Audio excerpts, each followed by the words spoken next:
Hello dear students, welcome back to my class. Guys, as you can see here, this is the part 5th of the chapter Major Landforms of the Earth, which has been taken from class 6th Geography chapter number 6. Dear student, in the part 1 and part 2 we have discussed about mountain, different types of hills, how they formed, and in the part 3 and 4 we have discussed what is plateaus, which is one of the major landform of the earth, and in the part 5th we will discuss how the plains are formed. Guys, at the end of part 4th I have already explained you what are plains, as they are the large stretch of flatlands and they are generally not more than 200 meters above than the sea level, and they are very fertile. So in this segment we will discuss or come to know more about plains, how they form and how they are useful for the mankind. So let's start our segment here. Guys, I hope you all have taken out your books. If you have not, please make hurry. Let's start. Generally plains are very fertile. Plains क्या होते हैं बच्चों? मैंने आपको बताया था कि मैदान भूमि का समतल भूभाग होता है जिसकी ऊंचाई 200 मीटर से ज़्यादा नहीं होती है, और ये कैसे फॉर्म होता है? ये नदियों और सहायक नदियों के द्वारा बनाया गया एरिया होता है जो कि अधिक ऊंचा नहीं होता है, और नदियाँ इसे अपनी उपस्थिति के कारण क्या बना देती हैं? और भी ज़्यादा फर्टाइल, इट मीन्स उपजाऊ और उपयोगी बना देती हैं, ताकि इसमें जब कोई भी फसल नदियों के किनारे इन मैदानी भागों में लगाई जाती है तो वे दूसरे क्षेत्रों की अपेक्षा बहुत जल्दी उगने लगती हैं और उसके रिजल्ट बहुत अच्छे देखने को मिलते हैं। तो चलिए जानते हैं। Generally plains are very fertile. जो मैदान होते हैं, मैदानी भूभाग होते हैं, देखिए नदी के किनारे का एरिया आप यहाँ पर देख सकते हैं बच्चों। यहाँ पर ये बहुत सारे जो फार्मर्स हैं ये क्या कर रहे हैं? ये खेती कर रहे हैं, कुछ फसल लगा रहे हैं। वहीं आप एक एग्जाम्पल देख सकते हैं कि उनकी एक फसल जो तैयार होकर खड़ी हो गई है वो कितनी बढ़िया, और इसके पीछे जो जितने भी कोकोनट और पाम के ट्रीज लगे हुए हैं ये कितने ज़्यादा एक वेल बैलेंस्ड वे में खड़े हुए हैं। इसको देखकर हम अंदाज लगा सकते हैं कि नदी के किनारे का जो एरिया जिसे हम प्लेन्स या मैदान के रूप में जानते हैं वे कितने ज़्यादा उपजाऊ होते हैं। Construction of transport network is easy, thus these plains are very thickly populated region of the world. अब यहाँ पे जो परिवहन के साधन हैं उनका निर्माण करना आसान होता है, और क्या कहा जाता है? दस These plains are very thickly populated regions of the world। इसलिए ये मैदान विश्व के सभी सबसे अधिक जनसंख्या वाले भाग होते हैं। क्यों? क्योंकि एक बहुत बड़ी पॉपुलेशन इनके आसपास निवास करती है। क्यों? क्योंकि खेती करने में, ट्रांसपोर्ट के लिए सारी चीज़ें इन्हें आसानी से मिल जाती हैं, और फसल अच्छी होने के कारण ये आर्थिक रूप से भी मजबूत होते हैं। Some of the largest plains made by the rivers are found in Asia and North America। और नदियों के द्वारा बनाए गए कुछ जो बड़े मैदान हैं उनकी गिनती कहाँ पर? एशिया और नॉर्थ अमेरिका में होती है। इट मीन्स एशिया और नॉर्थ अमेरिका में सबसे बड़े मैदान यदि पाए गए हैं तो वे किसके द्वारा बनाए गए हैं बच्चों? They are form by the rivers, नदियों के द्वारा बनाए गए हैं। चलिए इसके कुछ एग्जाम्पल्स भी हम देख लेते हैं। For example, in Asia these plains are form by the Ganga and Brahmaputra in India and the Yangtze in China. अब उदाहरण के लिए एशिया, आपको पता है बच्चों कि इंडिया किस कॉन्टिनेंट में आता है? तो ये एशिया महाद्वीप के अंतर्गत आता है। तो एशिया में स्थित जो भारत है, इट मीन्स हम हमारे भारत की बात कर रहे हैं, उसमें जो गंगा और ब्रह्मपुत्र नदियां हैं उनके साइड में जो किनारे में जो मैदान बने हुए हैं और चीन में यांगत्से नदी का जो मैदान है वे इसके मेन एग्जाम्पल। इट मीन्स हम कह सकते हैं कि गंगा और ब्रह्मपुत्र का जो मैदानी एरिया है वो ऑल ओवर वर्ल्ड में सबसे बड़ा और सबसे ज़्यादा क्या है, फर्टाइल है और सबसे ज़्यादा बड़े भी हैं। Plains are the most useful areas for human habitation. अब एक प्रकार से इसे ऐसे भी कहा जा सकता है कि जो मैदान होते हैं वे ह्यूमंस के रहने के लिए सबसे ज़्यादा उपयोगी होते हैं। क्यों? क्योंकि वाटर सबसे ज़्यादा नेसेसरी एलिमेंट है हमारे लाइफ का। उसके बिना हम हमारे लाइफ को इमेजिन भी नहीं कर सकते हैं। We can't imagine our life without water, a single drop of water. पानी की एक बूंद के बिना भी हम हमारे जीवन की कल्पना नहीं कर सकते हैं। तो इसलिए कहा गया है कि मैदान मनुष्यों के रहने के लिए सबसे ज़्यादा उपयोगी हैं। There is great concentration of people as more flat land is available for building houses as well as for cultivation। देखिए दूसरा कारण क्या है कि यहाँ पे सबसे ज़्यादा जनसंख्या क्यों निवास करती है। तो यहाँ की जनसंख्या बहुत अधिक होती है। क्यों? क्योंकि मकानों को बनाने के लिए हमें कैसे लैंड की ज़रूरत होती है बच्चों, कैसे ज़मीन की ज़रूरत होती है, हमें फ्लैट लैंड की ज़रूरत होती है। हम पहाड़ों में या पठार में, प्लेटुआ एरिया में अपने घर नहीं बना सकते हैं। इसलिए घर बनाने के लिए यदि कोई सुटेबल प्लेस हमें प्रोवाइड करता है तो वो कौन है, वो प्लेन्स हैं। और यहाँ पर खेती के लिए भी प्रॉपर अमाउंट में हमें क्या मिलती है, समतल भूमि मिलती है। Because of fertile soil, the land is highly productive for cultivation। अब उपजाऊ मिट्टी के कारण, क्यों? क्योंकि नदियों के द्वारा जो मिट्टी बहा कर लाई जाती है वो कैसी होती है बच्चों, वो फर्टाइल, उपजाऊ होती है। तो उपजाऊ मिट्टी के कारण यह भाग खेती के लिए कैसा हो जाता है, बहुत फेमस हो जाता है और बहुत सुटेबल हो जाता है।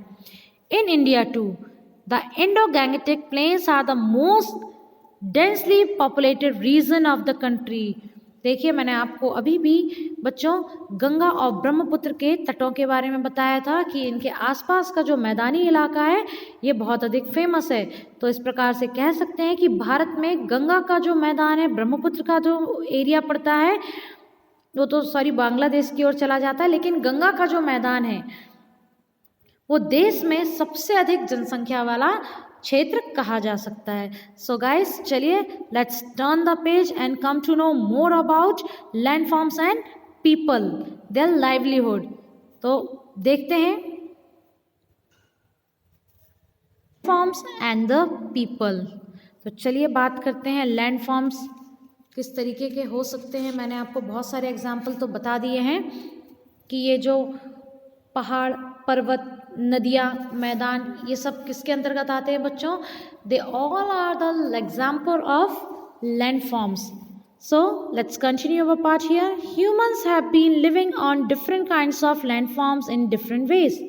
अब चूँकि कहीं पर मैदान है, कहीं पर पर्वत है, कहीं पर पठार है और कहीं पर नदियाँ हैं, इसलिए लैंडफॉर्म्स की अवेलेबिलिटी के अनुरूप ही जो मनुष्य है वो अलग अलग प्रकार से अपना जीवन यापन करते हैं।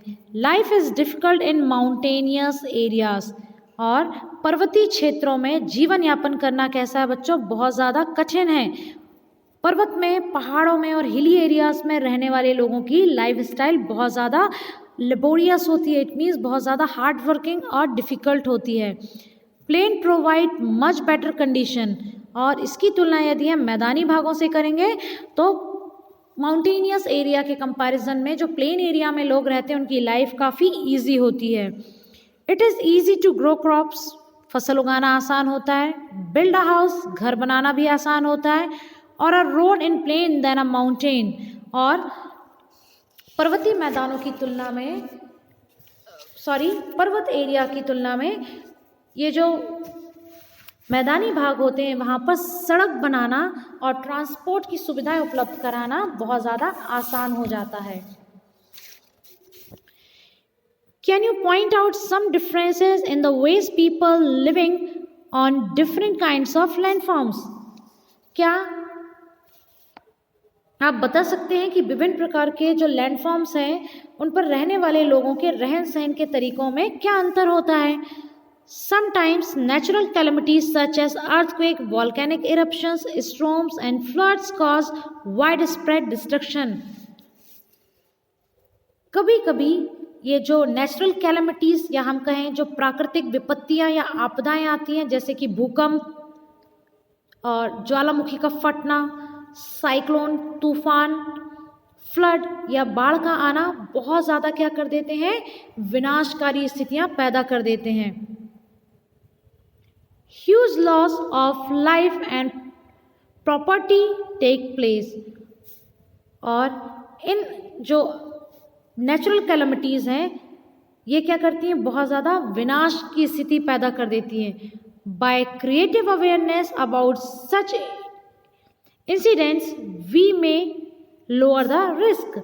और यदि हमें इन कैलामिटीज़ के बारे में जागरूकता पैदा करके हम इनमें आने वाले खतरों को क्या कर सकते हैं, कम कर सकते हैं। यदि हमें पता चल जाए कि भूकंप के आने पर या भूकंप आने वाला है तो समय रहते उतना समय तो नहीं मिल पाता, लेकिन उससे बचने के लिए हम क्या क्या उपाय अपना सकते हैं। बाढ़ आने से पहले हम कौन कौन से तरीकों को अपनाकर अपने घर और परिवार को सुरक्षित रख सकते हैं। यदि इसकी जानकारी थोड़ी सी हमें हो समय रहते तो हम बहुत बड़े खतरे को टाल सकते हैं। You may find out from our own surroundings in how many ways we use the land and water. और हम कितने तरीके से जल और स्थल को उपयोग में ला सकते हैं। Quite often we use the land in the wasteful manner. और हम क्या कर सकते हैं बच्चों, quite often we use the land in wasteful manner. कई बार हम लैंड फॉर्म्स का उपयोग गलत तरीके से करते हैं। For example constructing houses on fertile land. कई बार हम क्या करते हैं, जो फर्टाइल जहाँ पर जिस खेत में फसल बहुत अच्छी होती है, हम उन खेतों को काट कर उनकी प्लॉटिंग करके उपजाऊ ज़मीन पर खेती करने के बजाय क्या करने लगते हैं, मकानों को बनवाने लगते हैं। Similarly, we throw garbage on the land or in water, making them dirty. इसी प्रकार हम लोग कूड़ा कचरा किसी भी भूमि पर या पानी में फेंक देते हैं जो उन्हें गंदा कर देता है। We should avoid using such important gifts of nature in a careless manner. हमें प्रकृति के इस इम्पॉर्टेंट जो गिफ्ट है, इतना जो बढ़िया हमें वरदान मिला है प्रकृति के रूप में, उसका उपयोग इस प्रकार से नहीं करना चाहिए। हमें इसका यूज़ किस तरीके से करना चाहिए बच्चों, ताकि ये गंदा भी ना हो और हम इसे पॉल्यूट ना कर सकें। The available land is not only for our use. और बाकी का जो बची हुई भूमि है वो सिर्फ हमारे यूज़ के लिए अकेले नहीं है। It is our duty to leave the earth a better place for future generation as well. बच्चों ये हमारा कर्तव्य भी है कि हम आने वाली हमारी पीढ़ियों के लिए ये जो अर्थ जो हमारा होम है, आने वाली पीढ़ियों के लिए इसे हम और अधिक सुरक्षित करके रखें। यहाँ आप देख सकते हैं कुछ मेजर लैंड फॉर्म्स हैं। Here you can see this is the desert area.